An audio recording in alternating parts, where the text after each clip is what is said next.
30 newsroom staffers at the Denver Post will be let go in the coming weeks following an announcement by editor Leanne Colachapo on Wednesday. The Post is owned by Digital First Media and controlled by Alden Global Capital, which is wrapped up in a lawsuit claiming the hedge fund, quote, invested millions in a failing pharmacy chain, along with other risky business ventures. Patty, we have seen reports, sadly, from the Denver Post before losing staffers. But this one seemed to mark a very visceral reaction with our community. I saw people on Twitter from both sides of the political spectrum lamenting this problem.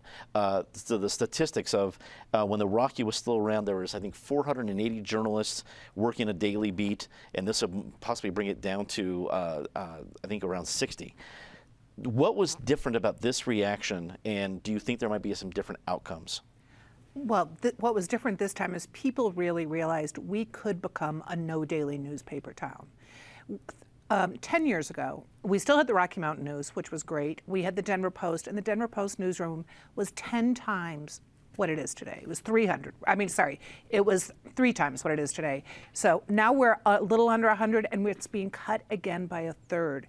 There's simply no way you can do the basic job of a newspaper, a paper of record, covering the news of the day with that size staff.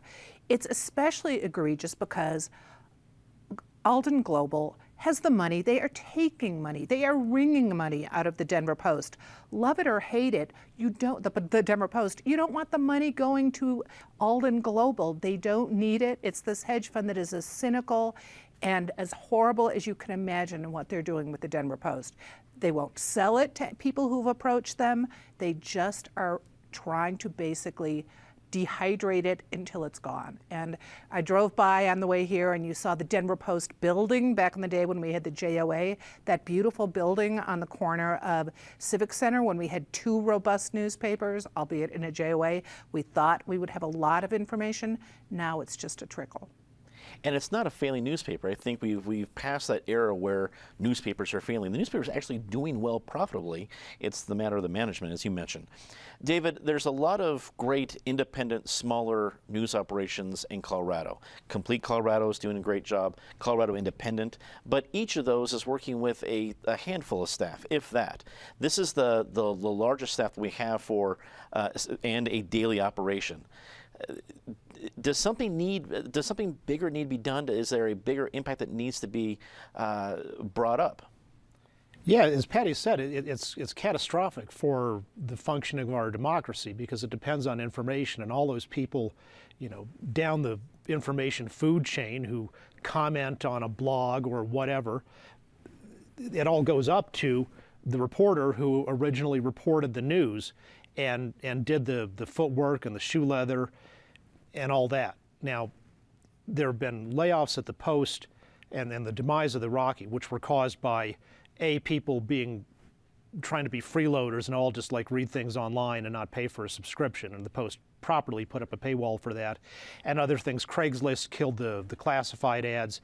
Facebook has actually soaked up most of the money that comes from the monetization of online articles. But this goes beyond that because, as Patty said, the Post is a profitable enterprise, and so they didn't have to cut these people. They were making money at their current staffing levels.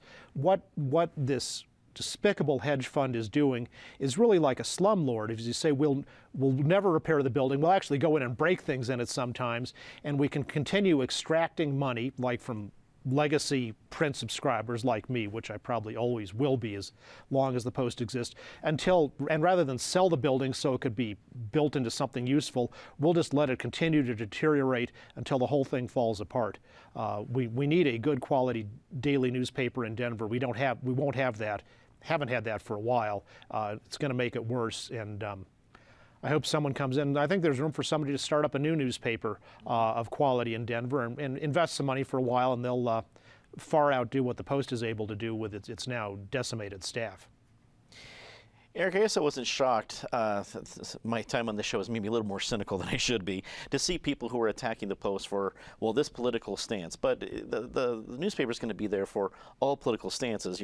And the kind of issues that matter to you, including the potholes in front of your street, are not going to get addressed if City Hall is not being kept to task. That's going to only happen with a daily newspaper. Is it going to have to get worse before it gets better as a community for us? Are we going to have to even suffer more before there is something more positive for us to look at as another option? It's hard to imagine how it gets worse other than ultimately closing up. I guess I would start by saying there are 30 individuals here, many of them with families, whatever, who are going to be most directly affected, 30 talented individuals, and you need to think about them. Now, because they're talented, many of them will land well, but it is still a major disruption and certainly an undeserved one in their lives. I think if you look in the dictionary under the phrase death spiral, you see the masthead of the Denver Post. It is one of these vicious downward cycles where you cut staff, so therefore you have much less content being produced. The paper gets thinner, sparser, etc. So readers no longer subscribe.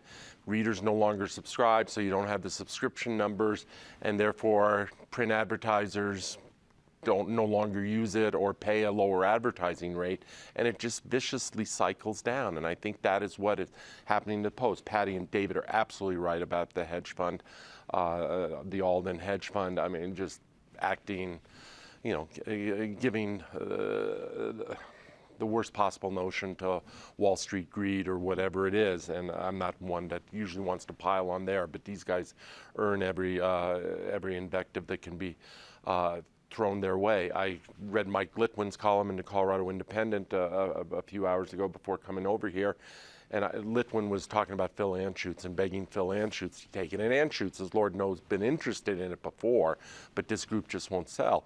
And Litwin's point, from a very, very liberal perspective, was I, Mike Litwin, probably disagree with Phil Anschutz 99 times out of 100. But the one thing he believes in and the one thing I believe in is quality journalism, and that 1 out of 100 is enough for me under the circumstance. So hopefully, whether it's the Denver Post or some new entity, somebody will step up here and revive and be the savior of journalism in Denver. Krista, you're a star in multimedia things, whether it's just writing for the Denver Post or also on the radio. There's a lot of people that really depend on a daily newspaper that it's not terribly obvious in the community that it affects more people than just folks thinking that it's not on their driveway anymore. They don't maybe subscribe to the paywall. What do you think?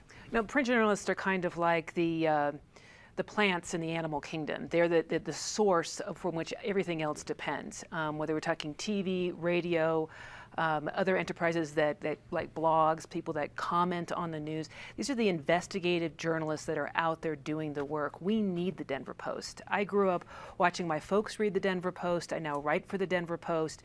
And these journalists are doing that work. Who's going to do that work? Now, I'm not saying there aren't some other great publications in this town, particularly westward, looking at the City Beat, but we need the Denver Post. And we really need, as you said, Eric, Phil Anschutz to step in. You think about what Jeff Bezos did with the Washington Post, and it was floundering, has turned that paper into a great enterprise that is not just a local paper, but also a national paper. I think an entrepreneur could come here, buy the Denver Post, and turn it into a great regional paper, into the Rocky Mountain, the print of, the paper of record for the Rocky Mountain region. There's a lot of great folks over at the Post. We need to preserve that institution.